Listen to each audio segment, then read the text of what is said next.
ನಮ್ಮ ಸರ್ಕಾರ corona maintain ಮಾಡಿದ ರೀತಿ ನೋಡಿ ತುಂಬ ಜನ ಯಾವ ಸರ್ಕಾರನೂ ಬೇಡಪ್ಪ, ನಮಗೆ ಪ್ರಜಾಕೀಯ ಬರಬೇಕು ಅಂತ ಅನ್ಕೊಂತಿದ್ದಾರೆ.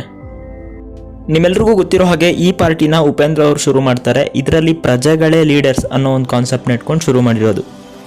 ಬೇರೆ ಪಾರ್ಟಿಗಳಿಗಿಂತ ಪ್ರಜಾಕೀಯ ಹೇಗೆ ಡಿಫ್ರೆಂಟ್ ಇದೆ ಅಂತಂದರೆ, ಈ ಪಾರ್ಟಿಲಿ ಯಾವುದೇ ರೀತಿ ಪಾರ್ಟಿ ಫಂಡ್ ಕಲೆಕ್ಟ್ ಮಾಡೋದಾಗಿರಲಿ, ಯಾವುದೇ ರೀತಿ ಪಾರ್ಟಿ ಫಂಡ್ ಇಲ್ಲ. ಮತ್ತು ಈ ಪಾರ್ಟಿಲಿ ಯಾವುದೇ ರೀತಿ ಮೆಂಬರ್ಶಿಪ್ ಆಗಿರ್ಬೋದು, ಕಾರ್ಯಕರ್ತಾಸ್ ಈ ರೀತಿ ಯಾರೂ ಇರೋದಿಲ್ಲ.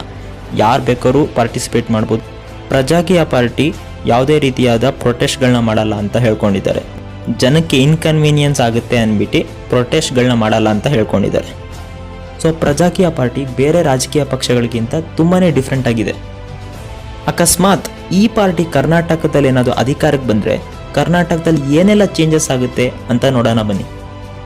ಪ್ರಜಾಕೀಯ ಪಾರ್ಟಿಯಿಂದ ಗೆದ್ದಿರೋ MP ಆಗಿರ್ಬೋದು ಅಥವಾ MLA ಆಗಿರ್ಬೋದು, ಯಾವುದೇ ರೀತಿಯಾದ ಓನ್ ಡಿಸಿಷನ್ ತೊಗೊಳೋ ಹಾಗಿಲ್ಲ. ಅಂದರೆ ಜನರ ಒಂದು ಪೋಲಿಂಗ್ನ ಒಪಿನಿಯನ್ ಮೇಲೆ ತಗೋಬೇಕು. ಅಕಸ್ಮಾತ್ ಜನರನ್ನ ಕೇಳದೆ ಓನ್ ಡಿಸಿಷನ್ ತೊಗೊಂಡ್ರೂ ಕೂಡ ಅದನ್ನು ಜನರ ಮುಂದೆ ಜಸ್ಟಿಫೈ ಮಾಡಬೇಕು. ಯಾಕೆ ಈ ಒಂದು ಡಿಸಿಷನ್ನ ತೊಗೊಂಡೆ, ಯಾಕೆ ಈ ಒಂದು ಪ್ರಾಜೆಕ್ಟ್ನ ತೊಗೊಂಡೆ ಅಂತ.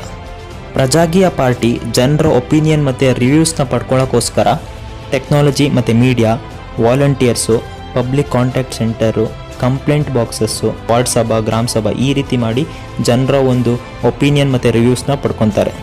ಇವಾಗಿರೋ ರಾಜಕೀಯ ಪಕ್ಷಗಳು ಮತ್ತು ಎಲ್ಲ ರಾಜಕಾರಣಿಗಳು ಅವರ ಓನ್ ಡಿಸಿಷನ್ ತೊಗೊಂಡು ಪ್ರಾಜೆಕ್ಟ್ಗಳನ್ನ ಶುರು ಮಾಡ್ತಾರೆ.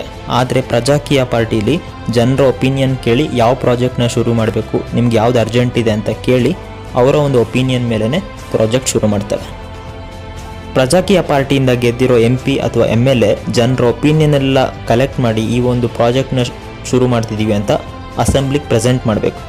ಇವರು ಯಾವುದೇ ಪ್ರಾಜೆಕ್ಟ್ ನಡೆಸಿದ್ರು ಕಂಪ್ಲೀಟ್ ಟ್ರಾನ್ಸ್ಪರೆನ್ಸಿಯಿಂದ ನಡೆಸಬೇಕು. ಅಂದರೆ ಇದಕ್ಕೆ ಎಷ್ಟು ಖರ್ಚಾಗಿದೆ, ಎಷ್ಟು ಟೈಮ್ ತೊಗೊಳುತ್ತೆ ಅನ್ನೋದು ಎಲ್ಲದನ್ನು ಜನರಿಗೆ ತಿಳಿಸ್ಬೇಕು.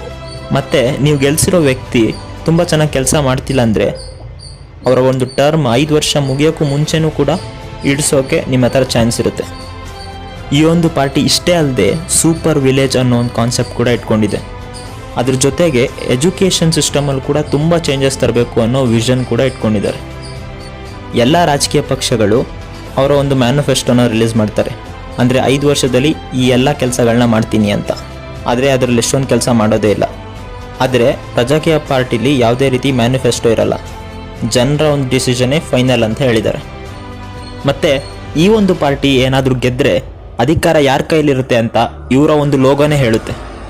ಜನಕ್ಕೆ ಇಷ್ಟ ಆಗೋ ಥರ ಐಡಿಯಾಸ್ ಇಟ್ಕೊಂಡು ಬಂದಿದ್ರು ಕೂಡ ಈ ಒಂದು ಜಾತಿ ರಾಜಕೀಯ ಮತ್ತು ಹಣದ ರಾಜಕೀಯದ ಮುಂದೆ ಗೆಲ್ಲಿಸ್ತೀರಾ ಅಂತ ನೋಡಬೇಕು.